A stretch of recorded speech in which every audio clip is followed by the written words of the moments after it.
बघा कॅलेंडर मध्ये दिनदर्शिकेमध्ये आपल्याला आता आपण रिपीट कधी होतं, रिपीट म्हणजेच काय, तोच दिवस परत परत कधी येतो अशा गोष्टी बघितल्या. त्याच्यामध्ये अनेक गोष्ट आहे ती म्हणजेच काय, कोणतंही कॅलेंडर जसंच्या तसं 28 वर्षांनंतर परत येतं. जसंच्या तसं जसंच्या तसं 28 वर्षांनंतर परत येतं. कोणतंही कॅलेंडर जसंच्या तसं किती वर्षांनंतर येतं, 28 वर्षांनंतर परत येते. ही एवढी गोष्ट डोक्यात ठेवा. आता आपल्याला काय करायचं आहे की एखाद्या तारखेचा वार दिला जातो, म्हणजे या तारखेला हा वार आहे आणि त्या या दुसऱ्या तारखेला कोणता वार असेल असं आपल्याला विचारलं जातं. आता हा प्रकार आपल्याला काय असतो तो आपण बघायचा आहे. आता हे जे वार असतात ते खरेखुरे कॅलेंडर मधले वार नव्हे, हे आपण मानतोय.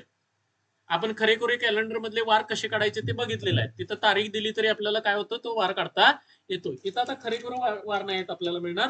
तर आता उदाहरणार्थ बघा, याच्यामध्ये कोणत्या प्रकारची गणित असतात, तर यांच्यामध्ये आपल्याला 1, 2 ते 3 प्रकार आपल्याला बघायला मिळतात. ते 2 प्रकार आपण बघून घेऊ. कोणता प्रकार आहे, तर पहिला प्रकार आहे तो म्हणजेच काय बघा, दिनांक दिनांक आणि महिना महिना समान. बघा दिनांक आणि महिना समान असेल तर काय, तर याच्यासाठी आपल्याला बघा काय करायचं आहे. म्हणजे उदाहरणार्थ आपण गणित घेऊया की याच्यामध्ये गणित कशा पद्धतीने असतं. सॉरी, तर उदाहरणार्थ बघूया आपण. 26 जानेवारी 2001 ला 2001 ला मंगळवार होता. मंगळवार होता.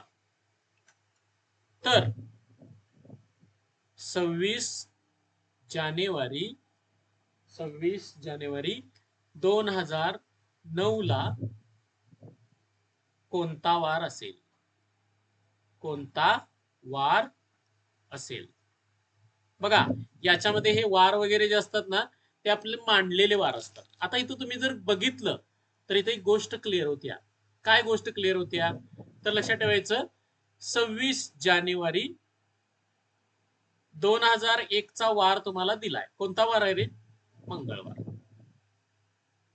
मंगळवार. आणि 26 जानेवारी 2009 चा वार काढायला सांगितलाय. बघा इथं तुम्ही बघितलं तर दिनांक आणि महिना समान आहेत का. बघा 26 जानेवारी जानेवारी. ओके, असं ज्यावेळी असतं त्यावेळी काय करायचं असतं, तर बघा पहिल्यांदा काय करायचं, ह्या दोघांची वजाबाकी करायची. 2009 वजा 2001 किती राहणार रे, 8. किती राहणार, 8. ओके, आता बघा 2001 पासून 2009 पर्यंत किती लीप वर्ष येतात बघायची. किती वर लीप वर्ष येतात, 2. म्हणून बघा लीप वर्षांची संख्या, लीप वर्ष संख्या. आता लीप वर्ष कोणती कोणती येणार रे, 2001 पासून 2009 पर्यंत. ती पाहिजे तर इथं लिहूया आपण. 2004 आणि कोणतं येणार, 2008. बघा मग याच्यामध्ये ती 2 मिळवायचं. मिळवल्यानंतर किती होणार रे, 10.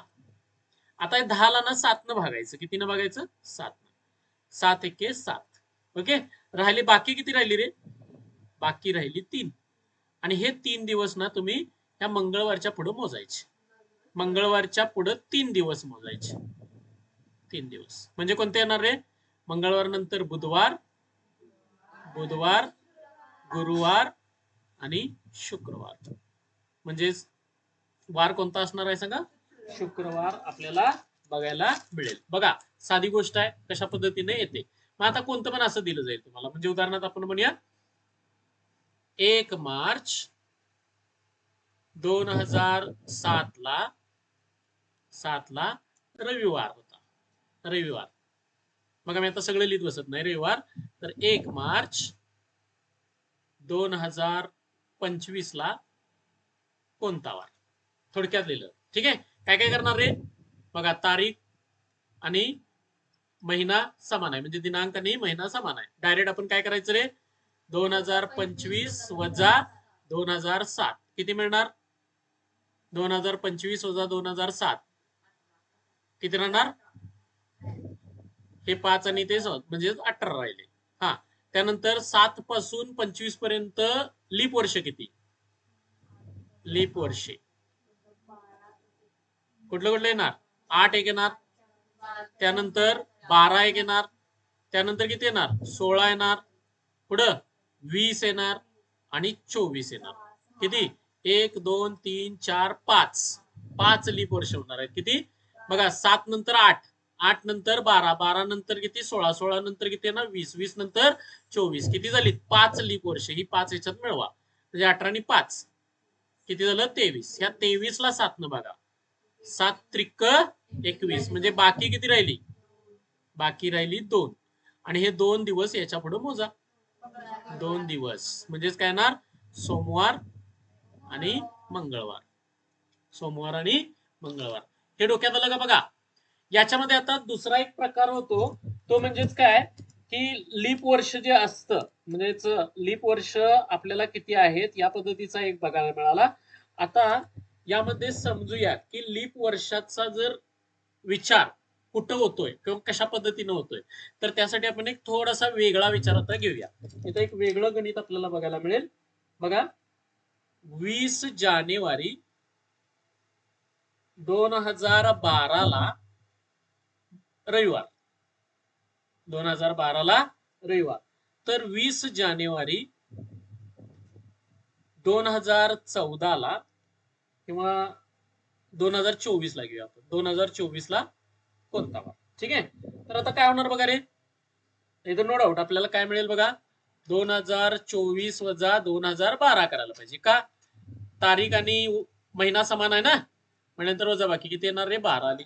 त्याच्यानंतर बघा लीप इयर मध्ये आपल्याला एक महत्वाचा मुद्दा लक्षात ठेवायचा की आपण त्या लीप वर्षाचं म्हणजे आता हे 24 जे आहे ह्या लीप वर्ष धरायचं का नाही. तर लक्षात ठेवायचं ही तारीख आहे ना, ती फेब्रुवारीच्या अगोदरची आहे का नंतरची आहे. महत्वाचा मुद्दा काय लक्षात ठेवायचं. आता उदाहरणार्थ बघा इथं तुम्ही काय म्हणणार रे, लीप वर्षाची संख्या पाहिजे ना आपल्याला, लीप वर्ष संख्या. आता लीप वर्ष संख्या किती असणार आहेत रे? 2012 आहेच बरोबर आहे. त्यानंतर किती येणार रे? 16, त्यानंतर 20 आणि 24. आता इथं 24 धरून चालत नाही. आता तुम्ही म्हणाल 24 का धरायचं नाही, तर लक्षात ठेवायचं 20 जानेवारी 2024 ही तारीख फेब्रुवारीच्या 29 तारखेच्या अगोदरची आहे.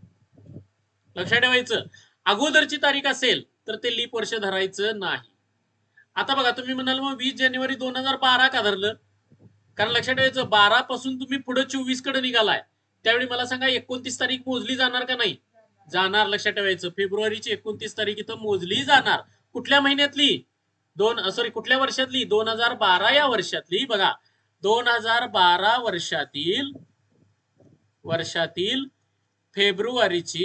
फेब्रुवारीची कोणती रे? 29 तारीख काय होते रे? मोजली जाते ना, मोजली जाते.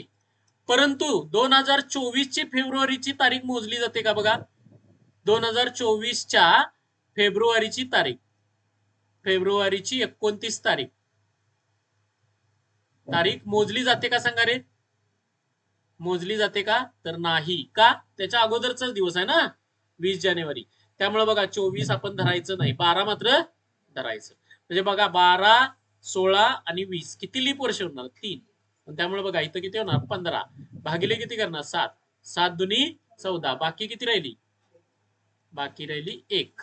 आणि 1 बाकी म्हटल्यानंतर 1 दिवस याच्या पुढे मोजा. कोणता येणार आहे? सोमवार. उत्तर काय मिळणार आपल्याला? सोमवार. बघा या पद्धतीनं आपल्याला ही गोष्ट एक करायला मिळते. आता एक दुसरं उदाहरण ह्याच्यामधलंच आपण आता विचारात घेऊया. लीप वर्ष हा आता असं असू शकतं. म्हणजे उदाहरणार्थ बघा की ह्याच्यामध्येच आपण एक गणित बदलूया. उदाहरणार्थ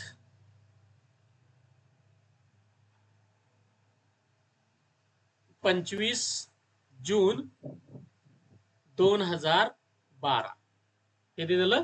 25 जून 2012 आणि 25 जून 2024. आता बघा ह्याच्यामध्ये 25 जून 2012 ला समजूया आपला कोणता होता की मंगळवार होता. मंगळवार. तर इथं कोणता वार होता असं विचारलं. तर आता लक्षात ठेवायचं काय मिळणार आहे आपल्याला? 2024 मधनं पहिल्यांदा काय करणार?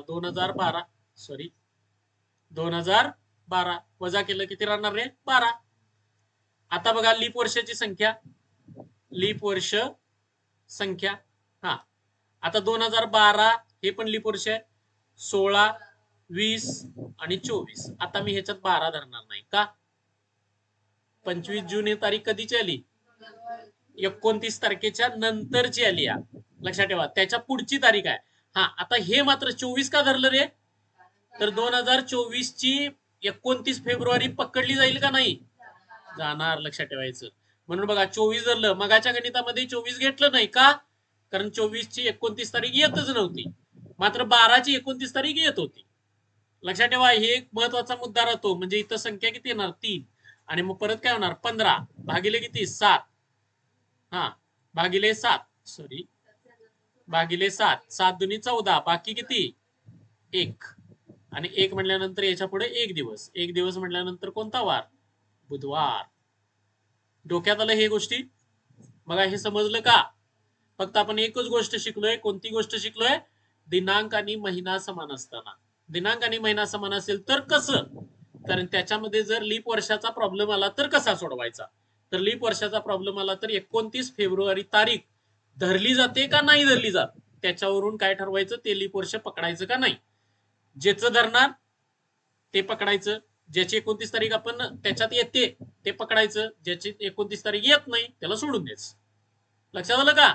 या पद्धतीनं आपल्याला ही गोष्ट बघायला मिळते. ओके.